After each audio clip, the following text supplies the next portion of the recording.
হয়, আজিৰে পৰা আৰম্ভ হৈছে মৰিগাঁও জিলা ছাত্ৰ সন্থাৰ ২০তম বাৰ্ষিক অধিৱেশন আৰু এই জাগিৰোডৰ জাগি ভকত গাঁৱৰ এই ২০তম অধিৱেশন অনুষ্ঠিত হৈছে আৰু ইতিমধ্যে বিভিন্ন কাৰ্যসূচীৰ পিছত আৰম্ভ হৈছে সাংস্কৃতিক শোভাযাত্ৰা আৰু এই সাংস্কৃতিক শোভাযাত্ৰাত দেখা গৈছে সদৌ অসম ছাত্ৰ সন্থাৰ সন্মানীয় সভাপতি উপস্থিত হৈছে আৰু লগতে উপস্থিত হৈছে কেইবাগৰাকীও অসমৰ চলচ্চিত্ৰ জগতৰ বিশিষ্ট অভিনেত্ৰী। গতিকে পোনপ্ৰথমে মই সদৌ অসম ছাত্ৰ সন্থাৰ সন্মানীয় সভাপতি আছোঁ, গতিকে তেখেতৰ ওচৰলৈ আহিছোঁ। আজিৰ পৰা যিহেতুকে মৰিগাঁও জিলা ছাত্ৰ সন্থাৰ বাৰ্ষিক অধিৱেশন অনুষ্ঠিত হৈছে, ভকত গাঁৱত গতিকে কি ক'ব? সদৌ মৰিগাঁও জিলা ছাত্ৰ সন্থাৰ ২০তম অধিৱেশন জাগি ভকত গাঁৱত আজিৰে পৰা আৰম্ভ হৈছে। জাগি ভকত গাঁও আঞ্চলিক ছাত্ৰ সন্থাৰ আতিথ্যত অনুষ্ঠিত হৈছে আৰু এই অনুষ্ঠানটিক সফল কৰিবলৈ যোৱা এমাহ ধৰি জাগি ভকত গাঁও অঞ্চলৰ আবাল বৃদ্ধ বনিতাই অজস্ৰ পৰিশ্ৰম কৰিছে, দিন ৰাতিক একাকাৰ কৰি কাম কৰিছে আৰু তেওঁলোকৰ কষ্ট যে সাৰ্থক হৈছে তাৰ প্ৰমাণ আজিৰ এই সাংস্কৃতিক শোভাযাত্ৰা। আজি মৰিগাঁও জিলাখনৰ ভিন্ন প্ৰান্তৰ ৪ সহস্ৰাধিক লোক ইয়াত সমবেত হৈছে আৰু তেওঁলোকে নিজৰ নিজৰ সাংস্কৃতিক ঐতিহ্যৰ প্ৰতিফলন ঘটাইছে। সকলো জাতি ধৰ্ম বৰ্ণৰ লোক ইয়াত সমবেত হৈছে আৰু এটা কথা স্পষ্ট কৰি দিছে যে অসমৰ খিলঞ্জীয়া মানুহ এক হৈ আছিলে, এক হৈ আছে। বিভেদকামী শক্তিৰ ৰাজনৈতিক শক্তিয়ে আমাক যিমানেই জাতি ধৰ্ম খাদ্যাভ্যাসৰ নামত ভাগ ভাগ কৰিবলৈ চেষ্টা নকৰক কিয়, অসমৰ খিলঞ্জীয়া মানুহ জাতীয় স্বাৰ্থত সদায় এক হৈ আগবাঢ়িব। হয়, আৰু এই শোভাযাত্ৰাত অংশগ্ৰহণ কৰিছে অসমৰ এগৰাকী বিশিষ্ট অভিনেতা। আমি তেখেতৰ পৰা কিছু মন্তব্য জানিবৰ কাৰণে বিচাৰিম। দাদা, আজি শোভাযাত্ৰাত অংশগ্ৰহণ কৰিছে। শোভাযাত্ৰা অংশগ্ৰহণ কৰি নিজে মই গৌৰৱ অনুভৱ কৰিছোঁ।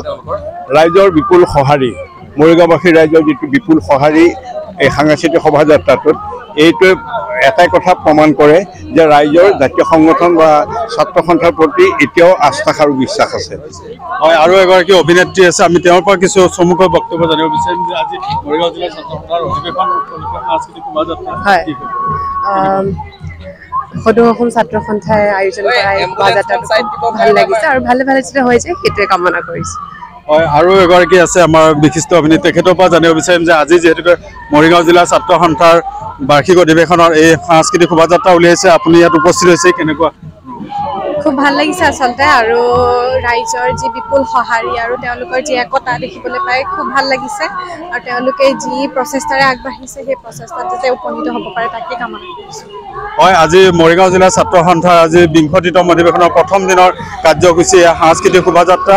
এই সাংস্কৃতিক শোভাযাত্ৰা ইতিমধ্যে প্ৰতিটো সাংবাদিকে সমগ্ৰ পৰিৱেশটো দেখুৱাই আছে। এই সাংস্কৃতিক শোভাযাত্ৰাত অঞ্চলটোৰ বিভিন্ন জাতি জনগোষ্ঠী সকলোৱে এই অংশগ্ৰহণ কৰিছে আৰু দেখা গৈছে এই অঞ্চলটোৰ বিভিন্ন বিদ্যালয় মহাবিদ্যালয়ৰ ছাত্ৰ ছাত্ৰীসকলেও এই সাংস্কৃতিক শোভাযাত্ৰাত স্বতঃস্ফূৰ্তভাৱে ওলাই আহি অংশগ্ৰহণ কৰিছে আৰু অসমৰ কেইগৰাকীমান বিশিষ্ট অভিনেতা অভিনেত্ৰী এই সাংস্কৃতিক শোভাযাত্ৰাত অংশগ্ৰহণ কৰা দেখা গৈছে আৰু সদৌ অসম ছাত্ৰ সন্থাৰ যি সভাপতি উৎপল শৰ্মা এই সাংস্কৃতিক শোভাযাত্ৰাত অংশগ্ৰহণ কৰিছে।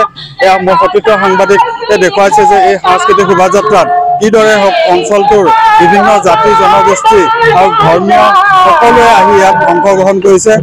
আজি যিহেতুকে মৰিগাঁও জিলা ছাত্ৰ সন্থাৰ ২০তম অধিৱেশনৰ আজি প্ৰথম দিনৰ এই সাংস্কৃতিক শোভাযাত্ৰা আৰু এই সাংস্কৃতিক শোভাযাত্ৰাত সকলোৱে উলহ মালহেৰে ওলাই আহিছে আৰু আহি এক বিশাল বৰ্ণিল সাংস্কৃতিক শোভাযাত্ৰালৈ ৰূপান্তৰিত হৈছে আৰু সমগ্ৰ জাগি ভকত গাঁও অঞ্চল আজি উখল মাখল পৰিৱেশেৰে বিৰাজমান কৰিছে আৰু এই সাংস্কৃতিক শোভাযাত্ৰাত অংশগ্ৰহণ কৰাত সকলোকে মাই নিউজ এনি তৰফৰ পৰা আমি আন্তৰিক ধন্যবাদ জ্ঞাপন কৰিছোঁ।